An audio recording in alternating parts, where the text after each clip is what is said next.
The benefits to the legal system of alternative dispute resolution for child protection matters, working together to strengthen families and protect children. The question: when should the legal profession utilize ADR in child welfare matters? Answering the question requires a deeper understanding of what ADR approaches are, how they work, and how they help. ADR is a structured, voluntary approach to resolving child protection matters, but the word resolution needs defining. In ADR, the focus is on long-term future welfare of a child. Going beyond the current problem, the focus is always on the future. It's important to understand that there are some key ADR methods and when they can be most helpful. Child protection mediation, facilitated discussions by a neutral mediator, including open adoption mediation.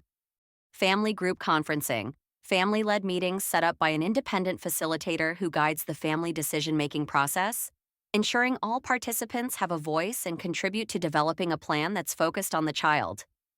Indigenous approaches, culturally grounded conflict resolution practices, the foundation of all ADR approaches. The fourth option, where additional approaches like using the New Ways for Families high conflict coaching program can occur, or other situations, for example, a medically fragile child.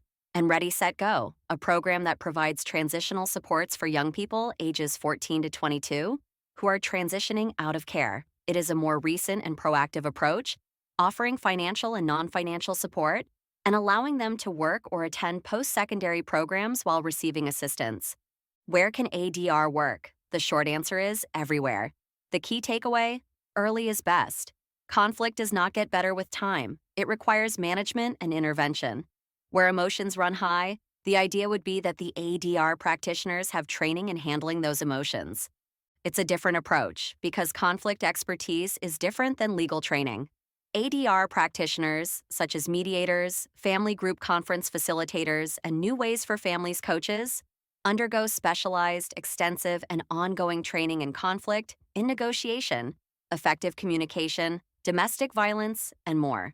Their expertise is specifically tailored to high conflict, emotionally charged, and deeply entrenched disputes, which are often at the core of child welfare cases.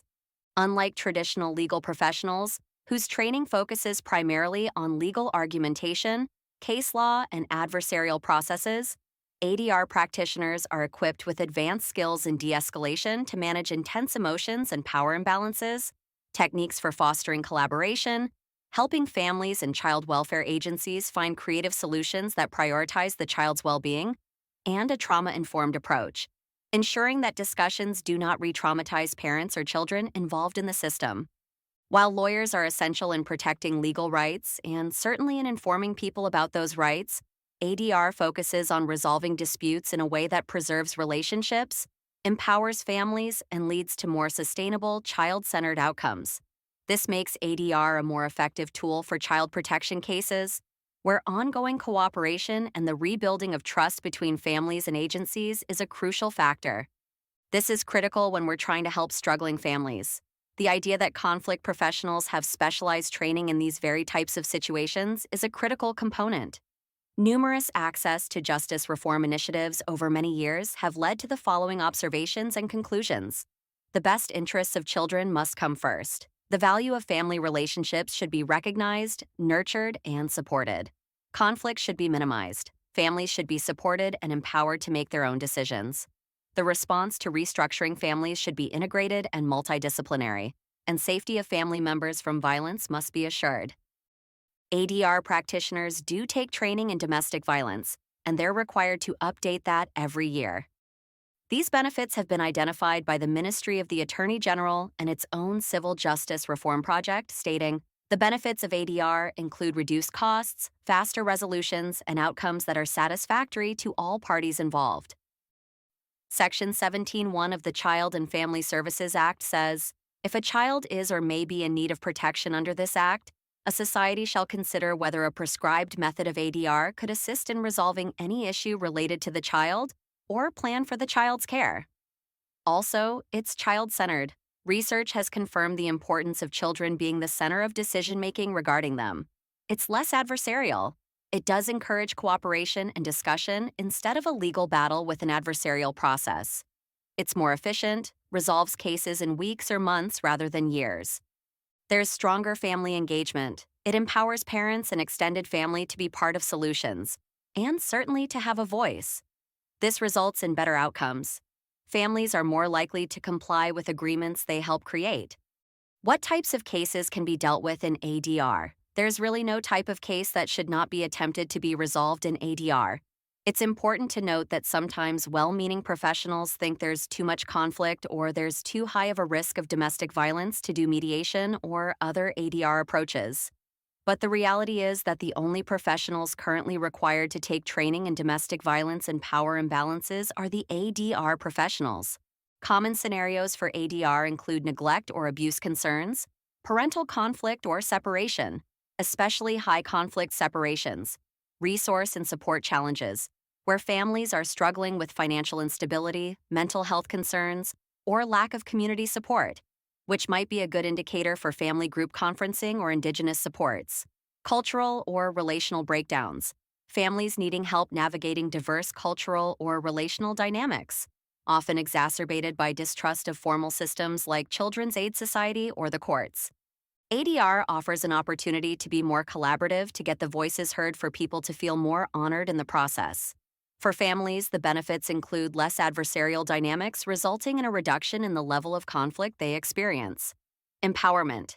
They are the decision makers in these processes. More collaborative relationships, especially mediation, which focuses a lot on improving communication skills. For the children, it means stability. Timely resolutions mean fewer disruptions to a child's daily life. The focus is on their well-being.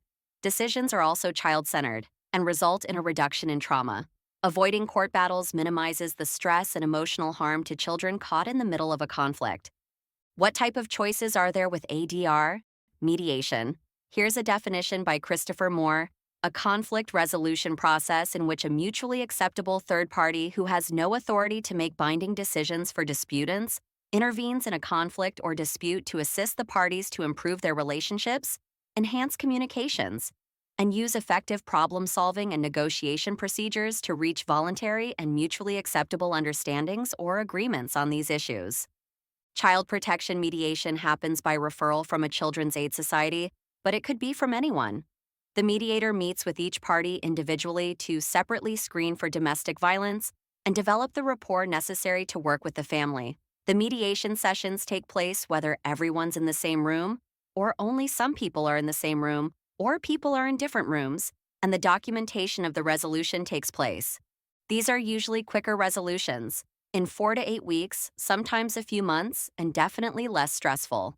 Openness adoption highlights things like empowerment and collaboration. Again, it's a neutral space for people to come together, adoptive parents, birth parents, and the agency, to talk about what's best for kids. The focus is on customizing creative openness plans, resulting in a reduction in conflict and improved communication. Facilitating that communication is a key role in mediation, focused on future and long-term stability. The Office of the Children's Lawyer and the Children's Aid Society legal teams have different perspectives and understandings of what openness or a custody plan can be, so it is very important that this process includes that important voice of the child.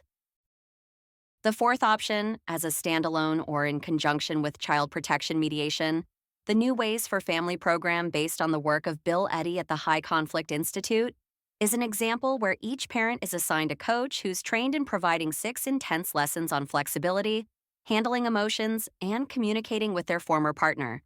Other uses can include where there's complex health concerns, or concerns where there's cognitive functioning issues. It's a creative way to come together in a manner that will best help the family. Family group conferences, where family members can come together, and it can be extended family, it can be friends of family, and it really helps when the person who needs support can gain that support by having others in their community, in their family and extended family, support them in a plan. The trained family group conferencing coordinator has meetings with the family, reaches out, encourages family to get creative about who can be invited, and the agencies then support the plan that is written by the facilitator and is culturally responsive. Indigenous approaches is the original approach to ADR emanating from Indigenous ways, using traditional practices and ceremonies, elders' guidance, community-centered, focusing on collective healing, not just individual disputes. Highly trained facilitators, often with Indigenous backgrounds themselves, can do talking circles, restorative justice circles, and really focus on elder and knowledge keeper involvement. It's respectful to Indigenous rights, traditions, and governance, and much more effective for Indigenous families than court imposed solutions. Here's one example in a child protection case. A single mother with 2 children facing Children's Aid Society concerns about supervision and living conditions, also in conflict with the other parent, and both parent distrusting the Children's Aid Society. The mediation process facilitates an open discussion, encouraging people to talk things out, to listen to each other, understand what the concerns are, understand what the responses are, really focus on the hearing that's as the outcome, with access to community services, and the Children's Aid Society was satisfied with the progress and agreement compliance. The family felt heard, respected, and supported. The Children's Aid Society achieves safety goals without prolonged interventions. In the bigger picture, there's an impact on policy and systems. There's a practical impact for policy and financial stakeholder efficiency. ADR reduces court caseloads, saving time and financial resources for the Children's Aid Society and judicial system cases. Cost effectiveness: ADR is a very inexpensive approach as compared to the high cost of court involvement.